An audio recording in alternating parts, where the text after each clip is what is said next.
चलो स्वाध्यायનો 1.21મો દાખલો પહેલાં રકમ જોઈ લઈએ કે જ્યારે ડાયનાઇટ્રોજન અને ડાયોક્સિન એકબીજા સાથે પ્રક્રિયા કરે છે ત્યારે જુદા જુદા સંયોજનો બને છે. આની માહિતી નીચે પ્રમાણે આપેલ છે. બરાબર, રકમમાં આપણને આપેલું છે નાઇટ્રોજનનું દળ 14, 28 ને 28 ગ્રામ અને સામે ડાયોક્સિનનું પ્રમાણ 16, 32, 32 ને 80. બરાબર, તો આની ઉપરથી આપણે જોવાનું છે કે કયા નિયમનું પાલન થાય છે. બરાબર, તો આપણે નાઇટ્રોજનનું દળ 14 છે એ અચળ ગણી લઈએ. તો 2 વખત 28 છે ને 14 કરી નાખો તો અમે અહીંયા 2 વડે ભાંગ્યો તો અમે 32 ને 2 વડે ભાંગવું પડે અને 80 ને 2 વડે ભાંગવું પડે. બરાબર, તો એ પ્રમાણે જઈએ 14 ગ્રામ અચળ રાખી દો નાઇટ્રોજનનું દળ તો એનું 14. બરાબર, તો અમે 16, 32, 16 અને 40 એટલે કે 2:4, 2:5 આમ સાદો ગુણોત્તર મળે. એટલે આ સરળ ગુણક પ્રમાણના નિયમ છે એનું પાલન થાય. આટલું સિમ્પલ છે. આપણે નિયમ આવ્યો તો સરળ ગુણક પ્રમાણનો નિયમ કે જ્યારે 2 તત્વો સંયોજાય ને એકથી વધારે સંયોજન બનાવે ત્યારે એક તત્વના નિશ્ચિત દળ સાથે બીજા તત્વનું જુદું જુદું જે દળ જોડાય છે અને સાદી નાની પૂર્ણાંક સંખ્યા દ્વારા દર્શાવી શકાય. બરાબર, તો એ નિયમનું અહીંયા પાલન થયું છે. તો સરળ ગુણક પ્રમાણના નિયમનું પાલન થાય છે. નેક્સ્ટ 1.22 છે. બરાબર, તો હા 1.22 ની અંદર કે જો પ્રકાશની ઝડપ એટલે કે વેગ 3 × 10⁸ મીટર પ્રતિ સેકન્ડ હોય તો 2 નેનો સેકન્ડમાં પ્રકાશે કાપેલું અંતર ગણો. આપણે અંતર શોધવાનું છે. તો પ્રકાશે કાપેલું અંતર બરાબર શું થશે? વેગ ગુણ્યા સમય. અંતર ગોતવું એટલે વેગ ગુણ્યા સમય. વેગ છે એ કેટલો આપ્યો તો કે 3 × 10⁸ અને સમય કેટલો આપ્યો તો કે 2 નેનો સેકન્ડ. તો નેનો સેકન્ડને સેકન્ડમાં રૂપાંતર કરવું પડે 2 × 10⁻⁹ નેનો એટલે 10⁻⁹.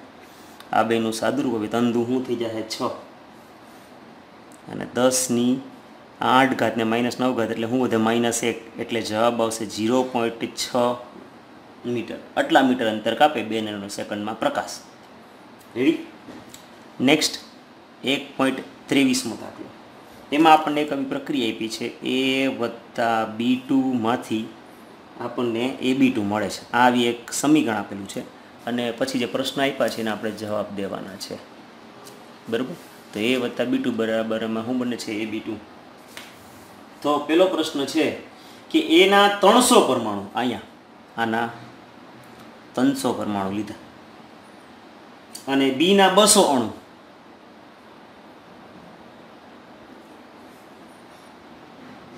તો એના કેટલા છે 300 પરમાણુ? તો સીમિત પ્રક્રિયક આપણે ઓળખવાનો છે. બતાવી જોઈ લો બધાની આગળ તત્વયોગ મિતિ એટલે કે સ્ટોઇકિયોમેટ્રી કેટલી છે? 1 જ છે. તો આ 300 છે ને આ 200 છે. બરાબર, તો અહીં પ્રક્રિયા એનો એક પરમાણુ અને બીના એક અણુ સાથે પ્રક્રિયા કરે છે. દેખાય છે આનો એક પરમાણુ અને એક અણુ સાથે પ્રક્રિયા કરે છે અને આથી એના 300 પરમાણુ બીના 200 અણુ સાથે જોડાય અને AB2ના 200 અણુ બનશે. શું કામ? આના 200 અણુ જ બનશે. આ 200 છે એટલે તો અહીંયા આ 100 પરમાણુ વધ્યા રહે એટલે કે સીમિત પ્રક્રિયક કોણ થયો? તો કે બી. કારણ કે આ તો વપરાયા વગરનો પડ્યો રહ્યો પણ જે વપરાઈ જાય એ. બરાબર, તો પ્રક્રિયાને અંતે એના 100 પરમાણુ પ્રક્રિયા પામ્યા વગરના બાકી રહેશે અને બીના બધા અણુ વપરાઈ ગયા એટલે B2 છે એ કેવો છે? તો કે સીમિત પ્રક્રિયક છે. ચાલો, આ પહેલાનો જવાબ આપ્યો આપણે. બરાબર, હવે બીજાનો જવાબ દઈએ. આ જ સમીકરણમાં બીજાનો જવાબ. બીજામાં શું છે કે એના 2 મોલ અને બીના 3 મોલ. આના 2 મોલ છે અને આના 3 મોલ છે અને આ નિપજ જે બને છે એ કેટલા મોલ બને છે? તો કે 1 મોલ બને છે. બરાબર, તો એના 2 મોલ એ B2ના 3 મોલ પ્રક્રિયા કરવામાં આવે તો એના 2 મોલ પ્રક્રિયામાં સંપૂર્ણ વપરાઈ જશે. બધા આગળ તત્વોમાંથી એક જ. આના 2 મોલ પૂરેપૂરા વપરાઈ જાય.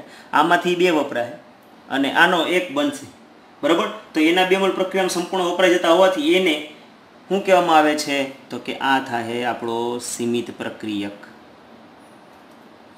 જો આ એક અને એમાં એક અમે 2 મોલ હોય તો અહીંયા 2 મોલ બનશે. સોરી, તો આ 2 મોલ, કારણ કે એક છે તો 2 મોલ અને 3 મોલ. તો અહીંયા 1 મોલ પ્રક્રિયા થયા વગરનો થાય.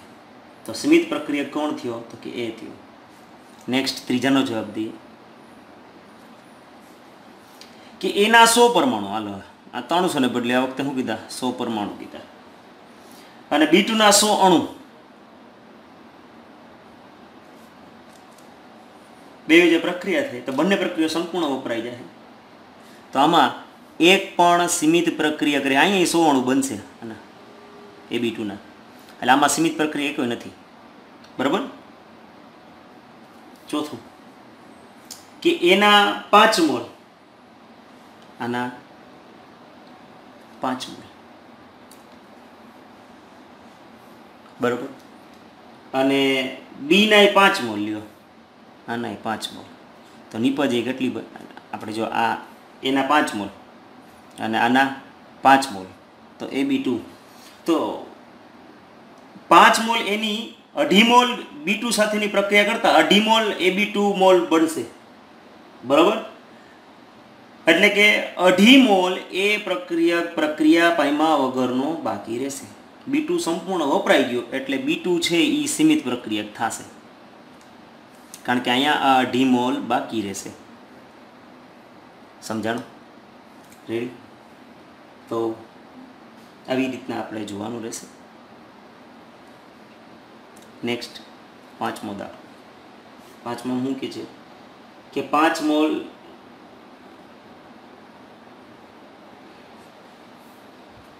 બરાબર. તો 1.23મો દાખલો પૂરો. હવે સેમ હવે ટાઈપનો છે 1.24.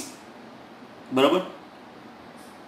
અને આપણને આવો દાખલો એક આપણે ગણેલો છે ઉદાહરણમાં, સીમિત પ્રક્રિયાની થિયરી પછીનો છે. તો એ છે તમે જોજો ને, તમારી રીતે ટ્રાય કરો. હું જવાબ આવે ન આવડે તો મને મેસેજ કરજો તો ગણાવી દઈશ. પણ એક ટ્રાય તો કરો. સેમ આના જેવો છે પણ દળને આધારે છે, મોલને બદલે. સમજાણું? તો 1.25માં ટ્રાય કરીએ આપણે. 1.25. તો 1.25 આપણને મૂકી છે કે જો 0.5 મોલ Na2CO3 અને 0.50 મોલર ઓલા મોલ અને આ મોલર Na2CO3 કેવી રીતે અલગ છે? તો પહેલાં તો આપણે છે ને આ Na2CO3 નું મોલર દળ ગણી લઈએ. મોલર દળ તો સોડિયમના 23 એટલે 23 દુ 46, કાર્બનના 12, 46 ને 12, અને ઓક્સિજનના 16 તેરી 48, બધાનો સરવાળો કરો એટલે જવાબ આવશે 106 ગ્રામ પ્રતિ મોલ. 106. બરાબર. તો આપણને આપ્યું છે 0.5 મોલ Na2CO3 નું દળ. તો શું થઈ જાય? આ 106 ગુણ્યા 0.5 એટલે દળમાં રૂપાંતર કરી નાખ્યું. તો શું થશે? 53 ગ્રામ થયું. સેમ આ જ કામ મોલરનું છે, એ આપણે રૂપાંતર કરીએ. હવે બીજું શું કહે છે કે 0.5 મોલર Na2CO3 એટલે શું થાય? તો કે 1 લીટર દ્રાવણમાં 0.5 મોલ Na2CO3. બરાબર. 1 લીટર દ્રાવણમાં Na2CO3 એટલે એ શું 0.5 મોલ થયું. 0.5 મોલ એટલે દળ ગોતો એટલે શું થાય?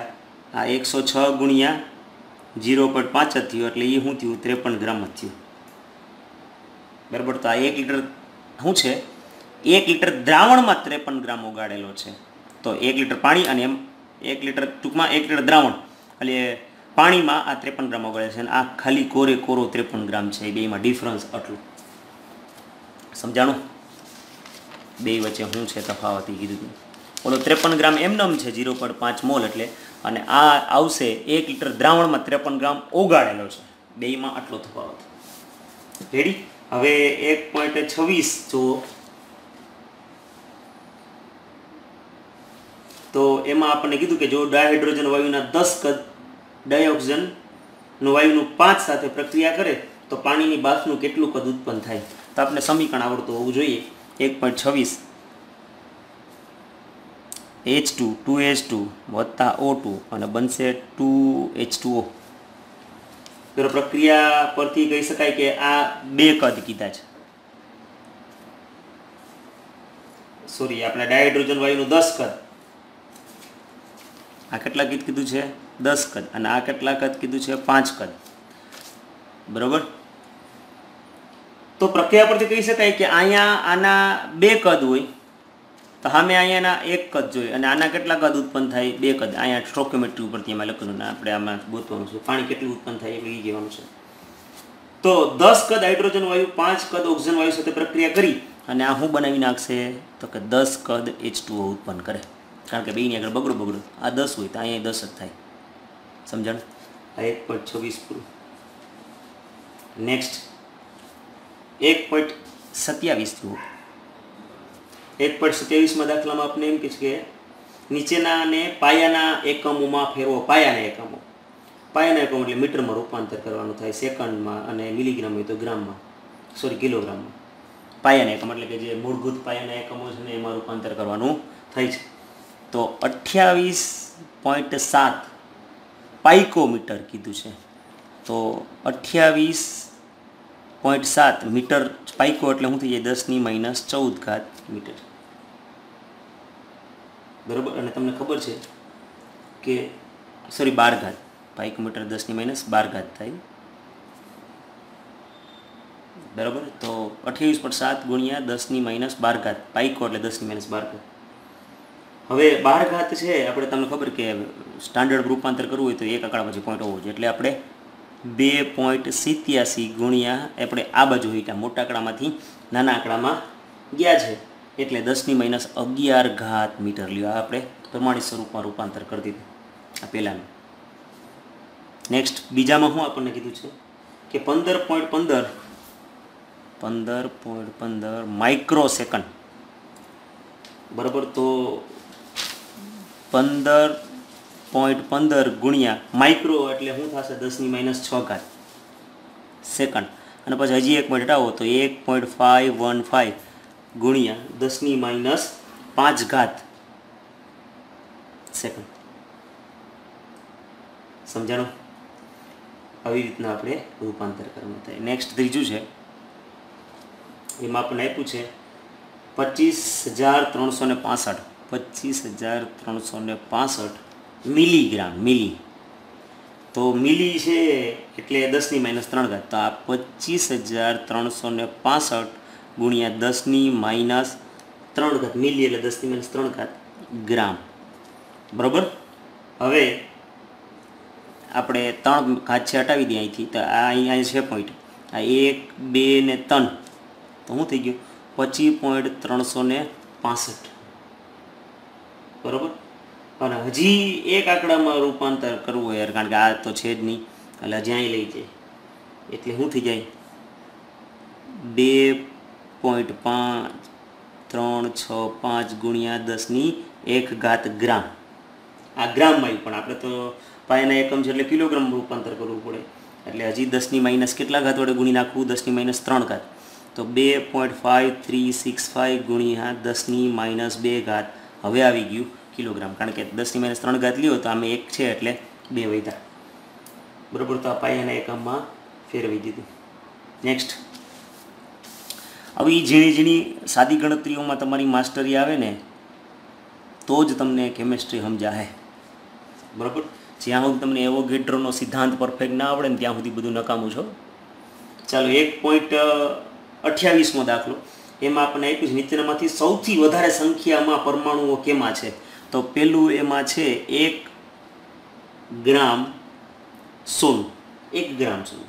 પહેલાં તો સોનું છે ને એને આપણે પરમાણુ દળ આપણને આવડતો હોવો જોઈએ. તો AU છે, એનો પરમાણુ દળ છે 197 ગ્રામ પ્રતિ મોલ. એટલે 197 ગ્રામ સોનું લ્યો ને તેમાં 6.022 ગુણ્યા 10⁻23 જેટલા પરમાણુ હોય એવોગાડ્રોના નિયમ મુજબ. તો 1 ગ્રામમાં કેટલા? ત્રિરાશિ મુકતા તમને આવડે જ છે હે? બરાબર ને? હું આમ કહું કે 197 ગ્રામ સોનું એટલે સંખ્યા કેટલી થઈ? તો કે 6.022 ગુણ્યા 10⁻23 પરમાણુ. તો તેથી 1 ગ્રામ સોનું બરાબર કેટલા? આમ ત્રિરાશિ મુકતા આવડતું હોવું જોઈએ. તો ત્રિરાશિ મૂકી દો તો 6.022 ગુણ્યા 10⁻23 ગુણ્યા 1 આ 1 ઉપર હોય જાય 197 નીચે આવ્યા. આનું સાદુરૂપ આપો એટલે જવાબ આવશે 3.057 ગુણ્યા 10⁻21 આટલા પરમાણુ થાય 1 ગ્રામ સોનામાં. પછી બીજું કીધું છે 1 ગ્રામ સોડિયમ. 1 ગ્રામ સોડિયમ, તો સોડિયમ છે એનો પરમાણુય દળ છે એ છે 23, બરાબર. તો આપણે આમ લખીએ કે 23 ગ્રામ સોડિયમ બરાબર શું થાય, કેટલા, તો કે 6.022 ગુણ્યા 10⁻23. તો આપણને 1 ગ્રામ સોડિયમ આપ્યો તો એમાં કેટલા, આનું આપણે સાદુરૂપ આપીએ, બરાબર. તો જવાબ આવશે 2.618 ગુણ્યા 10⁻22. રેડી. નેક્સ્ટ ત્રીજામાં જોઈ લઈએ આપણે. એમાં આપ્યું છે 1 ગ્રામ લિથિયમ, બરાબર. તો આપણે એમ લખવું પડે કે લિથિયમ છે એનો પરમાણુ દળ આપણને આપેલું છે 7. તો એમ લખીએ કે 7 ગ્રામ લિથિયમ એટલે કેટલી સંખ્યા થઈ, તો કે 6.022 ગુણ્યા 10⁻23. તો 1 ગ્રામ લિથિયમ એટલે કેટલા પરમાણુ, તો આનું સાદુરૂપ આપીએ તો 6.022 ગુણ્યા 10⁻23 ગુણ્યા 1/7 એટલે જવાબ આવશે 8.6 ગુણ્યા 10⁻22. રેડી. અને છેલ્લું 1 ગ્રામ ક્લોરીનમાં અણુ. 1 ગ્રામ ક્લોરીન અણુ, તો ક્લોરીનના 35/5, તો 2 ક્લોરીન એટલે કેટલા થયા, 71. તો આપણે આમ લખવું પડે કે 71 ગ્રામ ક્લોરીન અણુ એટલે કેટલી અણુ થયા, તો કે 6.022 ગુણ્યા 10⁻23 અણુ, બરાબર. તો 1 ગ્રામ ક્લોરીન અણુ એટલે કેટલા, આનું સાદુરૂપ આપીએ આપણે. રેડી. તો સાદુરૂપ આપો તો શું થાય, 6.022 ગુણ્યા 10⁻23 ગુણાકારમાં 1/71. આનું ભાગાકાર કરો તો જવાબ આવશે 8.48 ગુણ્યા 10⁻21 અણુ, બરાબર. હવે તમે જુઓ, આપણે તો અણુ ગોતવાના કીધા જ નથી, આપણને તો પરમાણુ ગોતવાના કીધા. તો 1 ક્લોરીનના અણુમાં 2 પરમાણુ છે, એટલે જે આ સંખ્યાને મારે કેટલા વડે ગુણવા પડે, તો કે 2 વડે. તો તેથી 1 ગ્રામ ક્લોરીન અણુમાં રહેલ પરમાણુની સંખ્યા બરાબર શું થાય, તો કે 2 ગુણ્યા 8.48 ગુણ્યા 10⁻21. 2નો ગુણાકાર કરો, બરાબર. તો જવાબ આવશે 1.696 ગુણ્યા 10 કેટલી ઘાત, તો કે 22. રેડી. તો જોઈ લો, સંખ્યા ગણી લો, કેમાં ઘાત, પહેલાં તો 10ની ઘાતનો આંકડો કેમાં વધારે છે, જો અહીંયા 22 આવી, અહીંયા 22 છે, આ જવાબમાં 21 આવી અને આ જવાબમાં 22 આવી, બરાબર. તો બે જગ્યાએ 22 આવી, 2.16 અને આ 8.6. તો જોઈ લો, બેમાં કઈ, આમાં આ આંકડો 2.16 છે અને 8.16, એટલે સૌથી વધુ પરમાણુ કેમાં છે, તો કે લિથિયમમાં છે. આમ જવાબ આપણને ખબર પડતી હોવી જોઈએ. રેડી. બાકીના દાખલા આપણે હવે આગળ કાલ કરશું.